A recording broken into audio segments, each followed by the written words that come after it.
Okay, good morning everybody. Rob here in Bakersfield, California, and welcome to this week's Throwback Thursday. As you can see, I'm heading out on the 2001 Softail bar hopper today, and our weather changed overnight. We got summer thunderstorms moving in with little sprinkles, and temperatures dropped about 15 degrees from yesterday.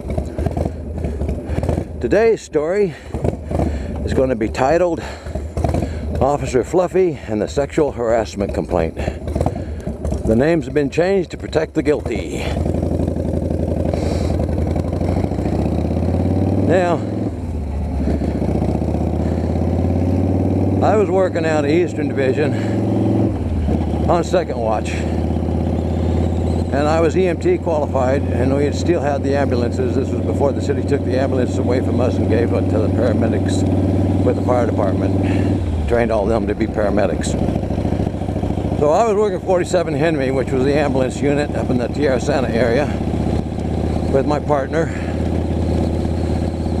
And every 3 months we get shift rotations. And every 3 months we get a new batch of trainees that would be assigned to FTOs. Now if we got a trainee that was EMT qualified, they'd pair that trainee up with an FTO that was EMT qualified and stick them in the ambulance. And that let us free to be in one-man officer units, which gave us better coverage on the streets. Well, so we come to shift rotation, and we get a new trainee, and I'll call her Officer Fluffy. She was short, thin, a little older than your normal trainees, platinum blonde hair. Kind of reminded me of, what was it, Glinda, the witch, the nice witch in The Wizard of Oz, only not quite as good looking as that. Anyways, she gets assigned to our squad at the shift rotation, and they put her with a FTO that's EMT qualified, moved me into a one-man unit patrol car, and she gets assigned to the FTO I will call Officer Suave.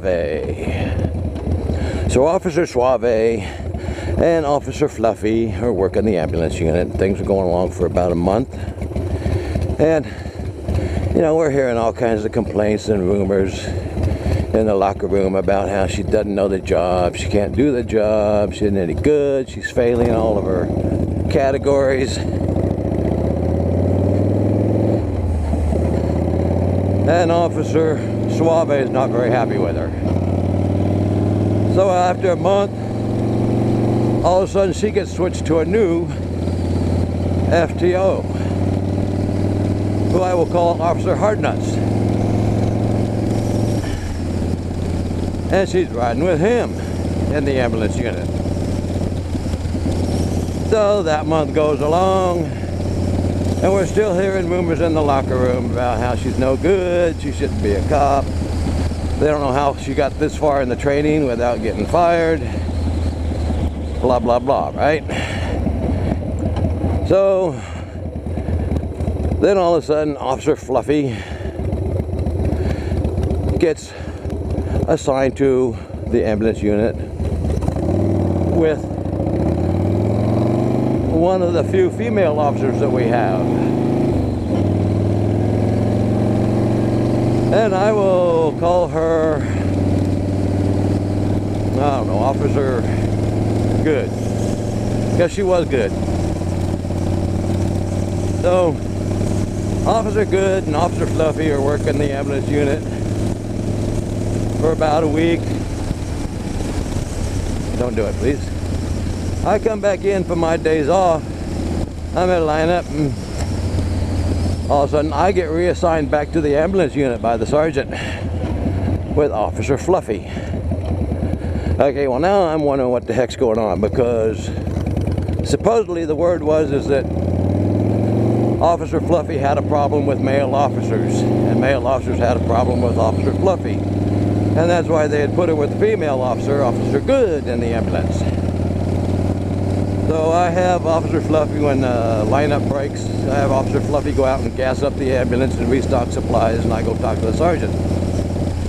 Sergeant tells me, well, orders to come in from downtown, that she's supposed to just finish out her last few weeks of training with us and just stick her in the ambulance with anyone that's EMT qualified that'll work with her, because apparently Officer Good went to the sergeant and refused to work with her anymore.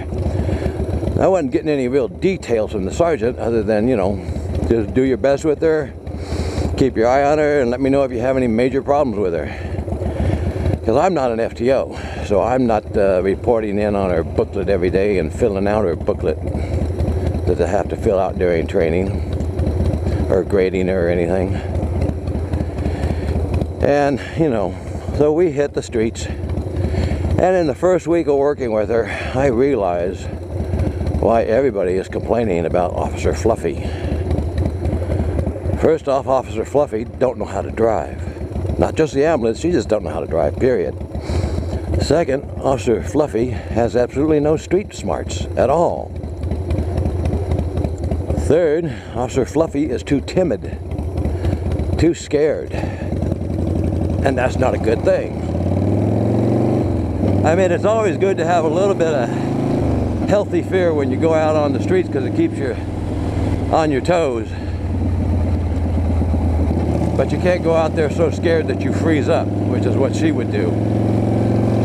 Now, let me give you a few examples of what happened in the 3 weeks I had her riding with me. In the first week of riding, I had her driving, and I was treating her just like an FTO would. Well, as we're going along, she runs the ambulance right off the street, up over the curb, and almost hits a bus bench. Scares the crap out of me, and she's like, oh my goodness, how did that happen? So we get out. I inspect the ambulance. She didn't hit anything other than just going up over the curb. So I inspect the suspension and tire for any damage. Didn't see anything. So I told her, okay, why don't you let me drive for the rest of the shift. As we're driving around the rest of the shift, she's, you know, talking about how, well, she really doesn't want to drive anymore. I can do all the driving if I don't mind, because she don't like driving at night. She don't really like driving the ambulance because it's so big. And that was okay with me, because she drove like a 80-year-old woman on a Sunday coming home from church, even on code 3 calls. Okay, so that's just one example. There are some other examples in that first week of her crappy driving, but I'm not going to go into all of them. That's just the most major one. And no, I did not call in the supervisor and call in traffic and report the accident, because in my opinion, it wasn't really an accident, because nothing got damaged, even though really it was, technically. So the next example I'm going to give you is something she did. We're going along, and I got this, you know, we sit up really high on the ambulance, so you're going along, and we're driving down past all these cars parked along the street, and I see this prostitute's got her head down in this guy's lap giving him a blowjob. So I point this out to Officer Fluffy, and we pull over, stop, and go back to contact him.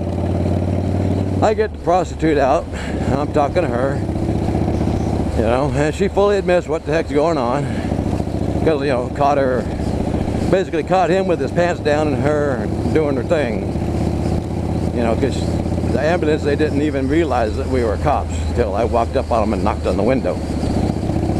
Well, Officer Fluffy's over talking to the guy. Well, apparently Officer Fluffy don't even know what a blowjob is. So, you know, she's just talking to him, doesn't even know how to question him or nothing, right? Well, I see this all going on, so I figure, okay, fine. This is, you know, if we have to go to court on this, this is going to be really embarrassing. So I just give the prostitute a lecture and tell her I don't want to see her out here anymore, you know, get lost, and I let her go. Then I go over and I talk to John, and I tell him basically the same thing. You know, this is your lucky day, we got better things to do, you know, don't be doing this crap again. Get out of here. So then to spend the rest of that shift having to explain to Officer Fluffy the facts of life, the birds and bees, what constitutes sex crimes out on the street, what a blowjob is. And I mean, I used graphic details to explain it to her, and it was, I could tell she was, you know, pretty shocked by all this stuff. I guess she must have lived a really sheltered life or something, I don't know. Okay. Now, another example of how bad she was she would freeze up on all the calls, basically, that we went to that were anything dangerous. She would just freeze up and stay back by the ambulance. And that wasn't too bad. It didn't bother me that much because I was used to working a one-man unit and not having backup anyways. As long as she stayed back by the ambulance and stayed out of trouble, you know, everything was fine. I only had to spend 3 weeks with her anyways. She'd get moved on to another squad, another FTO. But on this one case, we get a call for a heart attack. We arrive on the scene. The fire department's already beat us there, and they're doing CPR on the guy. We go in, load him up on the gurney, hook up the oxygen to him, and the fireman's still doing the CPR. Well, Officer Fluffy freezes up inside the house. And I mean, I can't even get any response from her. She literally froze up. Wouldn't talk, wouldn't nothing. So I told the fire captain that I need his man to go with me, ride in the back of the ambulance and continue CPR because she froze up on me. And I'll drive the ambulance if he'll ride in the back and continue CPR, and they can come pick him up at the hospital. Well, the fire captain says, well, what do you want us to do with Officer Fluffy? And I said, well, as far as I'm concerned, you can just leave her here and I'll come back and get her later. Or you can throw her on the fire truck and bring her with you when you come get your man. And off I go to the hospital with the heart attack victim and the fireman doing the CPR in the back. We get to the hospital, deliver our patient, and we're, you know, standing around for a few minutes talking. And the fireman's talking to me about Officer Fluffy, and I'm, you know, telling him just how crappy and bad she is. And nobody can understand, well, how'd she get this far? I don't know. I can't understand it either. You know? So anyways, fire truck shows up, they got Officer Fluffy, they trade Officer Fluffy for the fireman. I asked the fire captain if I could keep his man for the rest of the shift. They all got a big laugh out of that and said, no, we can't let you do that. So I'm stuck back with Officer Fluffy for the end of that shift. So that there is 3 examples of just how bad she was. There were many, many, many more. Okay, well, the end of our shift rotation came around. You know, 3 months was up. She gets shipped off to another squad. My partner comes back to me, and we're working 47 Henry, the ambulance unit up in Tierra Santa. And everything's fine and good. You know, everybody's, now that she's gone, everybody's talking about just how bad she was and all the different things that they had ran into with her. And apparently they had the same problems with her. She couldn't drive. She'd freeze up on calls. And she had no idea what the hell was going on out there in the real world. She was a danger to herself and everybody around her. And they had all recommended that she be failed and fired. Well, apparently downtown didn't want to do that. I don't know why exactly. I mean, I know at the time they were trying to get as many women and minorities on the department as they possibly could. And they didn't want any complaints filed against the department, so they do their best. My recommendation was that she be sent back to the academy for retraining, but they didn't do that. Well, a month had passed, and all of a sudden, Lieutenant comes in to line up to let us all know that Officer Fluffy has filed a sexual harassment complaint against the squad. Now, he's not going to tell exactly who in the squad or how many or whatever, but everybody on the squad is being called down to human resources for an interview. And I'm sitting there thinking, oh shit, did I go too far in my description of the birds and the bees and sex crimes on the street? And is that what she filed the complaint about? I don't know. Anyways, my time comes to go downtown for the interview with the human resources. And I get there, and it's a nice, cute young lady doing the interviews. And the interview lasted about an hour, hour and a half. I don't remember exactly how long it was now, but it was a pretty in-depth interview, and I can't go into all of it here, or this vlog would take forever. But the main points were, starts off is that she wanted to know if I knew anything about the relationship between Officer Fluffy and Officer Suave, her first FTO with our squad. I said, well, I knew they rode together and he was her FTO and they were partnering up and stuff, and I knew he didn't like riding with her, so they switched to FTOs after the first month.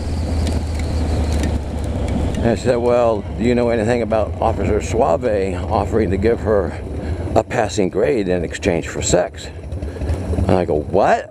I go, no, I don't know anything about that. I mean, I can't believe that. And she goes, well, believe it, because he's already admitted to it. I go, oh, okay. So then she comes up with the second FTO she got assigned to, and I forgot what I had named him. Anyways, okay, he was an ex-Vietnam vet, and he was hard-nosed, strictly by the book. And he had a habit of calling everybody bitch. And if he called you bitch, that meant he liked you. And that meant that he approved of you. Well, apparently Officer Fluffy had put that in her complaint that he was calling everybody bitch. Well, the HR lady wanted to know, well, you know, did he call me bitch? And I go, yeah, he called me bitch along with everybody else, pretty much on the squad. She goes, well, didn't that offend you? And I said, no. Because if he called you bitch, that meant he liked you and he thought you were a good officer. That's just his way of talking, a term of endearment. He's an ex-Vietnam vet. And she goes off, well, we can't be having that kind of language from officers. And I go, well, it wasn't on the street, you know, or around public. So anyways, then she comes up with the next thing about wanting to know, well, the sergeant at lineup telling everybody that officers are doing 65 coming up the 163 back to the station at the end of watch. And 65 was the speed limit. But you're backing up traffic for 2 miles behind you. You need to bump your speed up a little bit, up to 70 miles an hour, and get up that freeway and get off the freeway so you're not causing a traffic jam. Well, I thought the sergeant was talking about me, because I always stuck to the speed limit unless I was on a code 3 call. Well, turns out Officer Fluffy thought he was talking about her. And apparently he was talking about her, not me. And I go, oh, good. I thought he was talking about me. And I explained all this to the HR lady. And she goes, so then in other words, your sergeant was basically telling your whole squad to break the law. And I'm thinking, oh shit, yeah, basically he is. He's telling all of us to speed to get our butts back to the station and quit causing a traffic jam on northbound 163. As you can see, I'm in a little bit of a sprinkle here. So, then we get to the next thing, and she wants to know, well, did I ever have any relationship with Officer Fluffy? I said, other than having to be her partner in the ambulance, no. And she goes, so you didn't offer to have sex with her to give her a passing grade? I said, no, I'm not an FTO. I wasn't grading her, and I wouldn't have done that even if I was an FTO. I'm not going to risk my job for a little bit of sex with somebody. And I go, have you met Officer Fluffy? She goes, yes. And I go, okay, so then you know what Officer Fluffy looks like, right? She goes, yes. I say, okay, well, Officer Fluffy isn't my type. So I wouldn't do that anyways. And I sure as heck wouldn't do it because I ain't going to risk my job over it. So then we get into the whole thing of, well, why was Officer Fluffy so bad? So then I had to explain to her all the different things that Officer Fluffy did wrong. And some of those things were the things, the examples I've already pointed out to you. So when I tell her about the example of Officer Fluffy running up over the curb and almost hitting the bus bench and me taking over driving duties from then on, she goes, well, did you call in the supervisor and traffic investigation unit to do a report on that? I go, oh shit, here it comes. Now I'm going to get in trouble for not reporting the accident. And I go, no, I didn't. She goes, why not? I said, well, because I inspected the ambulance. I didn't see any damage done to it. And if I'd have done that, that would have taken us out of service for the whole rest of the night, leaving the whole unit without an ambulance unit to service our area. So you can put that on me if you want. It was my decision, not hers. So we get through all this stuff, you know, and I get to the part about explaining the birds and the bees to Officer Fluffy, and catching the prostitute and the John in the car, and having to explain to Officer Fluffy what a blowjob is and everything. And it's like the HR lady sitting there, she can't believe that Officer Fluffy didn't know any of this stuff. And she didn't really say anything about me explaining all that to her, other than, well, do you think you handled it right? You know, did you say anything you shouldn't have said? And I said, well, I don't remember, because I don't remember exactly what I said. But, you know, she was a fellow officer. I didn't look at her as being a female, so I talked to her like I would any officer. So if I explained things in too much graphic detail for her and it offended her, you know, I'm sorry, but that's life. That's the way it goes. And if she gets that easily offended, then maybe she shouldn't be in the job. Well, it come down to it, well, did I think she was good enough for anything? And I said, well, the only thing she'd be good enough to do would be a parking enforcement officer writing tickets, or sticker in traffic writing tickets and doing accident investigations, because she was pretty good at that. And then you really should send her back to the academy for further training.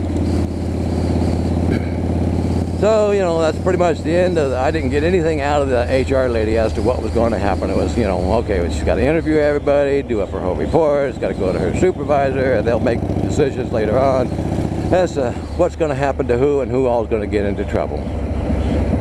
So I spend the next few weeks wondering, you know, am I going to be in trouble because of not reporting that accident? Am I going to be in trouble for graphically explaining to Officer Fluffy about the birds and the bees, all that stuff? Well, we finally get word at lineup from the lieutenant a couple weeks down the road. Officer Fluffy had been sent to a new squad in a new area with a new FTO, and that FTO failed her. It recommended that she be fired, and that's when Officer Fluffy filed this sexual harassment claim. So the end of the whole story was that Officer Fluffy did get dismissed. Whether or not she got paid off to quit, I don't know. But that was the end of Officer Fluffy, which is probably good for her and everybody else around her. Officer Suave, the one who admitted to offering good marks on her training book in exchange for sex, got his FTO status stripped from him and got transferred to Southeast San Diego, which is the middle of Mexican gang territory. One of the most dangerous parts of the city to work. Officer Hardnuts, the ex-Vietnam vet who liked to call everybody bitch if he liked you, he got transferred to Northern Division, which is what we refer to as Heart Attack City, because that was pretty much all the calls you got there. You know, that covered mostly Rancho Bernardo area, very ritzy, expensive areas, you know, lots of retired people. At the most, you'd get your homes burglarized by the gardeners and the illegal aliens. You get a lot of heart attack calls from the old people coked over, lots of accident calls. But, you know, no real big high crime crap like we had down in our area or other parts of town. And he was ordered to go to sensitivity training, which everybody thought was a big joke. And nobody else got in trouble. Well, the sergeant, he got wrote up for poor supervision of his squad. I guess that was because he had advised all of us to do 70 miles an hour up at the 163 instead of 65. So he got rode up and that got stuck in his jacket. It wasn't like he was going to make lieutenant anyways. He didn't want to make lieutenant, because if he made lieutenant, that would have pulled him off the streets. And he liked working the streets. So he was happy where he was at. I did not get in any trouble at all. And I was actually informed that Officer Fluffy had put my name forward as being one of the only ones on the squad that liked her and treated her nice. So nothing came up about the ambulance getting wrecked, because it really wasn't wrecked. Nothing came up about me explaining the birds and the bees to Officer Fluffy. And that was pretty much it. So that's my story about Officer Fluffy and the sexual harassment suit, or not suit, but complaint. And just some of the bullshit that went on in the department that never made the news and nobody knows. And now I don't want people to take this as a slam against female police officers, because we had 2 females on my squad. Actually, there was a lot of females on the department, and there were a lot of females that I would much rather have backing me up on a call, well, thank you, than some of the male officers. I mean, we had some male officers that were probably just as bad as Officer Fluffy was when it come to having street smarts and initiative and knowing what to do, you know. So this is not a slam against female officers. Don't think it is. Don't take it that way. There are a lot of good female officers out there. I worked with a lot of them. So, okay, well, I'm going to cut it off now. Hope this got enough, watch it there, idiot, got enough information in this one here to give you a good story, a good picture of what was going on. I will find out when I get home and reload it. Bye-bye.